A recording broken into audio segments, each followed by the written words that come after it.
लाडक्या बहिणींना 2100 रुपये मिळण्यास सुरुवात झाली। लाडक्या बहिणींना आज 7100 रुपये मिळणार असे भरपूर सारे व्हिडिओ तुम्हाला सोशल मीडियावरती सध्या व्हायरल होताना दिसत आहेत। आणि हे सगळे व्हिडिओ बघून काही महिलांना प्रश्न पडला आहे की आम्हाला पैसे कधी येणार, आमच्या खात्यावरती लाडकी बहिणीचे पैसे कधी जमा होणार, की आमचं नाव वगळण्यात आलं आहे।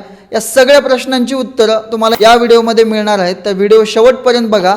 जर तुम्ही पेजवरती नवीन असाल तर पेजला फॉलो आणि चॅनलला सबस्क्राईब करायला विसरू नका। लाडक्या बहिणींना आज 2100 रुपये मिळणार, उद्या 2100 रुपये मिळणार किंवा परवा 2100 रुपये मिळणार असे व्हिडिओ बनवणाऱ्याला हेच माहित नाही की महाराष्ट्रामध्ये अजून सत्ता स्थापन झालेली नाहीये, अजूनपर्यंत मुख्यमंत्री पदाची शपथच घेतली नाही, तर लाडक्या बहिणींना 1500 ऐवजी 2100 रुपये देण्याचा निर्णय कोण घेणार आणि कोण पैसे देणार याचा पण थोडा विचार केला पाहिजे। तर मित्रांनो, महाराष्ट्रामध्ये सरकार स्थापन झाल्याशिवाय याच्यावरती कुठलाही निर्णय येणार नाहीये। 5 डिसेंबरला मुख्यमंत्री पदाची शपथ घेण्यात येणार आहे। 5 डिसेंबर नंतर लगेच हिवाळी अधिवेशन सुरू होणार आहे। या हिवाळी अधिवेशनामध्ये लाडक्या बहिणींना 1500 ऐवजी 2100 रुपये देण्याचा निर्णय घेण्यात येऊ शकतो। तर मित्रांनो, अशा जे काही व्हिडिओ तुम्हाला सोशल मीडियावरती बघायला भेटतात अशांना दुर्लक्षित करा। आणि जरी सरकारने काही कारणास्तव याचा निर्णय नाही घेतला किंवा हा निर्णय पुढे ढकलण्यात आला तरी देखील तुम्हाला डिसेंबर महिन्याचे 1500 रुपये मिळणार आहेत।